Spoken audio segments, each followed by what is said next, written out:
I mean, they can poke and prod. Might as well try and get a tier 3. I mean,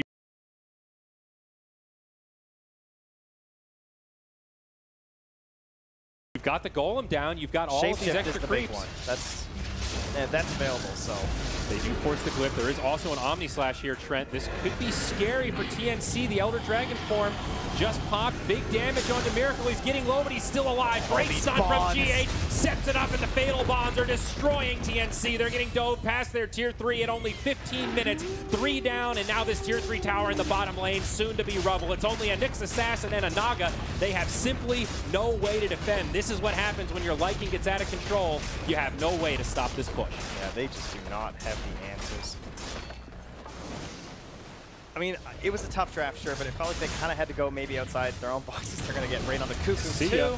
Long range there from Masu. The Hadouken. Well, similar to game 1, Trent, not too many opportunities to tip in this one. Liquid making it look so easy as they just demolish this mid lane of Barracks. TNC maybe thinking about the final hold. They have an Exorcism, so they could take a fight here, but no Elder Dragon form for another minute. Also, no lasso for 10. They get a stun on Lesh, but everybody on Liquid just looks so topped off between the Healing Ward and the Shadow Ward from this, the Warlock. Liquid almost have unlimited resources in these fights. Yeah, and now it's time to go home and pick up these items. Yeah.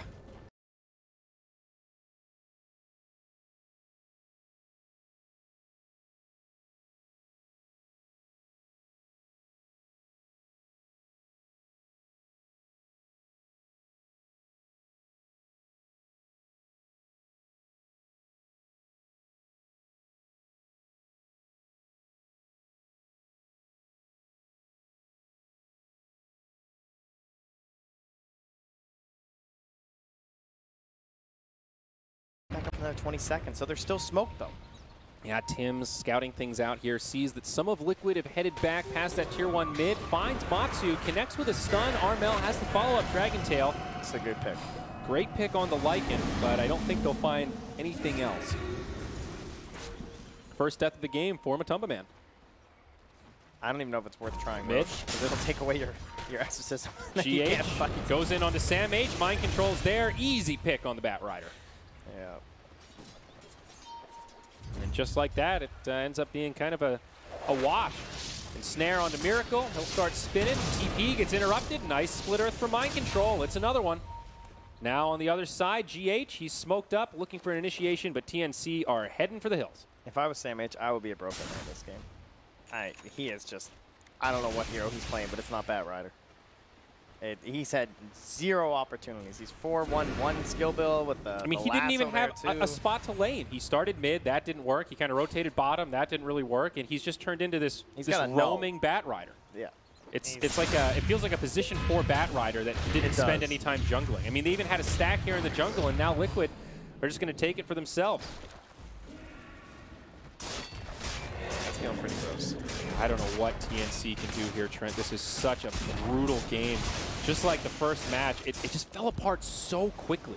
Yeah, and Liquid are just covering themselves so well. Look at all these sentries, you know, just plop them down everywhere. Yep. It's one thing, Kuro, I mean, there's a couple games where he's just been battling up against other squads where it just feels like all Kuro ever buys is sentries. I mean, look at him, brown boots. In a game where they have 2 racks down, this guy, all right, he just bought drums. He's got 1 item now.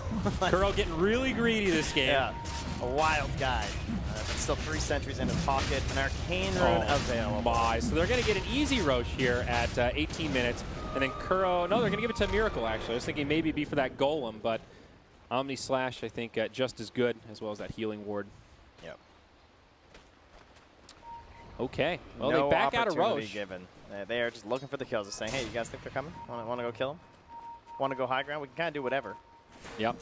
Certainly Liquid's game right now, and they can set this tempo however they want. Tim's needs to be a little bit careful. There's a sentry ward down there. They're going to try and force the song at a Cuckoo. Yeah, he's popped the shapeshift. He does have a level 3 Necro book also, so of course the reveal is in play. Naga dies, can't even get the song off in time. Maybe even for the better. Now she'll have it when she respawns for this high ground defense, if that's where they go. But it's the other way. They go into Roche, and with Naga dead, this feels very safe. Yeah, exactly. There's no Shrine, too. So even though, yeah, she's a short respawn, you know she physically cannot be here in time. There's just no way. That's true. So, Aegis going to Miracle. Not going to give it to the Lycan. Don't they blink forward with the sentry? They were so close to where Tim's was lurking. I think they spotted him on the Observer Sentry combo over here and just kind of moving this way through the jungle. So nearly got themselves another pick off. Very clean, crisp Dota from Liquid. Yes, they have had some struggles as of late. You know, some of these other titans of the earlier parts of the DPC, like Newbie, started off very strong, secured themselves top spots in the DPC rankings, slowly degrading over time. Not gonna lie, they would have, I'm sure, agree. You know, they're trying to bounce back, trying to get prepped and ready for TI, and Liquid's still looking for that first major win. They feel like they deserve one. That's true. Very true. A lot of storylines in this super major here, Trent. But the high ground siege will commence. Miracle on the front lines. Absolutely the right way to go about this. You can see Liquid just waiting for TNC to come in. Please initiate on Miracle so I can drop this rock and hit you with the fatal bonds. There's the setup from Cuckoo. TNC going aggressive. They know they have to take this fight. But Kuro, so far back, interrupts this whole initiation and sets it up for SamH to die. To the Omni slash Raven, just gets crippled by Matumba Man. Buyback to the Bat Rider, but it just doesn't matter. Liquid are completely destroying, and that's going to be the GG. 23-6, 17K net worth in 20 minutes. This was one hell of a series for Liquid fans around the world. Yeah, I think if you're a Liquid fan, you're like, now that is the team. Now that's that how you do it, remember boys. At TI. You know, that's what they looked like. Couple classic hero picks coming out too, just to top it off. Just with the Miracle Juggernaut. Unrelenting pressure in both games. I'm talking about a Miracle Juggernaut there. We just had a Matu like him. This guy is the Wolfman, you know? He's the one who started this whole damn thing. The fact that he's able to pick that up so late in the draft, just a true testament to how many heroes they have at their disposal and, like, all of these different strategies. The way that they move their players around from this idea of, like, who's the playmaker, who's the anchor with all that net worth in the game, who's maybe going to be sacrificed a little bit. And that's sort of the problem that we're identifying with the TNC. Like, the way they're playing in these games, it's like, okay, so who's getting farmed, who's making plays, who's doing this? Oh, no, we're all just going to play mid, I think. So yeah, there were some problems there. The musical lanes just didn't work for TNC. I think the panel nailed it. It seemed like it wasn't a TNC draft. They weren't playing in their comfort zone, and that's what we witnessed. But that said, we're going to hand it back over to our panel for a little post-game analysis. Yeah, thank you, Trent and Sayuri. And indeed, it seemed like TNC just not in their comfort zone. The Till got a little bit of the better of them, and Liquid just looks strong as ever. They 2-0'd. They make it to the top 6, so congratulations to them. They will play again in 2 days, if I'm correct. But they, they looked good doing so. I think that was a solid performance from Liquid. Yeah, I think you're going to look good when you're versing a TNC team that's putting Raven in the off lane on Death Prophet, Armel safe lane on DK, SamH mid. What the fuck are you doing, TNC? I can't really add much to it. I don't know what to say. I just double-checked. TNC hasn't won a BO3 at a major since December. They got 4th at DAC by winning major BO1s. Playoff. Sure. Yeah, sorry. They win the groups. Sure. They keep giving me false hope. I watch them in groups. I'm like singing their praises. Yeah. It's so good. They look so crisp. And then Is they're this the just pressure? I have no idea, but I would call them it's a curse at this point. tilting out of control. That's what TNC stands for right now, because they just look like a shell of their former selves, and they're getting outdrafted, outplayed, and outlaned. And I would say just this these looked lineups lost. alone, like the push for Liquid was ridiculously good, and even if it went late game, their late game is still better. Their draft has no damage. They last pick a DK. Yeah. What does that do? To God's point, he said right off camera, you know, Bloodseeker could have saved the draft, or at least given them some sort of win condition. That's last banned by Liquid. Why are you 4th picking Bat? You could replace that hero. You obviously couldn't replace Bloodseeker. Yeah, just, I don't know. This is not the TNC we saw in group stage, that's for sure. It really wasn't. But I mean, they have had a history of going to lower bracket and doing well, though not maybe in the last 6 months. This is a BO3 tournament, Suns fan. You're talking about 6 months. I'm talking about years here. Oh. Right? They have a history of lower bracket runs. And by that, I mean getting like top 6, which is not bad. Hey. But they want more than that this tournament, right? So They do. They need more than that. They're going to play the winner of VGJ Infamous. I don't see that. That's not. VGJ Storm, by the way. Yeah. Just, oh, okay. Yeah, VGJ, that's going to be, if that goes the way we expect, I mean, I'm on VGJ Storm's train right now. They, despite being in the lower bracket, I think they're quite strong. They lost to a real solid Mineski team yesterday, but they've looked good through multiple events, and I think they're heavily favored against Infamous, and I would I put them way ahead of TNC right now, and don't want to take anything away from Liquid.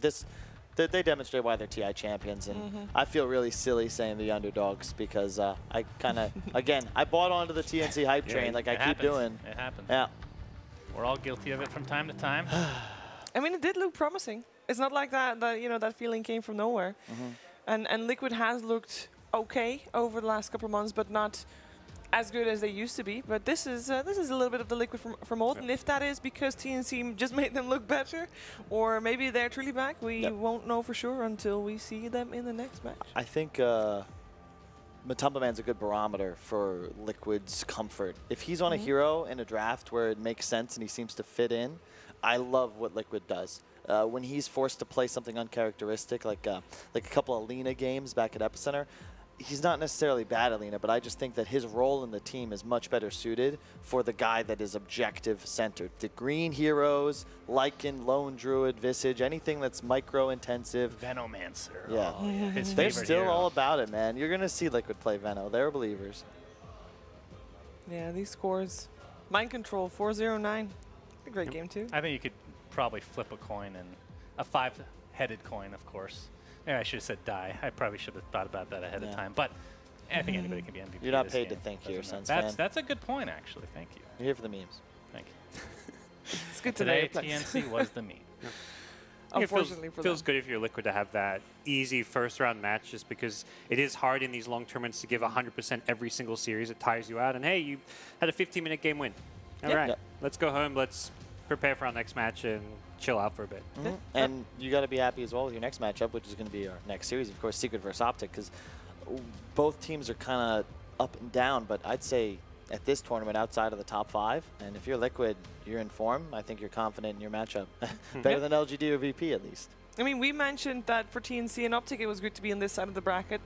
The same thing goes for Liquid. They're not going to have to face Virtus.pro or LGD, which at this point looks like the true test. Until they were already in the top 4. Even Mineski. Mineski's looking like the other top 4 team here. I'd say Mineski looks as scary as Secret or something. I'm not surprised by that, because I think Mineski's guaranteed. You know, there's a scenario they don't make TI invite, but Liquid, Mineski, they're going to be there. This is their last chance to play competitive Dota. We're going to have qualifiers, but they don't have to worry about those. They're going. Boogie's going on vacation. They all have cruises booked, bags packed. Like, this is their last chance to play some real high-quality Dota. And part of the reason I love the format, we get a ton of it coming up soon. How many teams are going to fail at TI because they take a vacation? Quite a few, I think. I mean, it's, what is it, 6 weeks, right? Yeah. It's quite a while away. I mean, there's a couple of teams that have extended actual breaks planned. Virtus.pro is one of them, and who knows how they do after a break. We all know that teams that keep playing until TI, you know, have traditionally a better chance. Yeah. So we'll see how much impact breaks have. We'll see how much impact a break has on us, because we are going to take one. Because we are going to head to our second matchup. Upper bracket, it is Team Secret and Optic Gaming after the break. Coming up next, Optic Gaming versus Team Secret.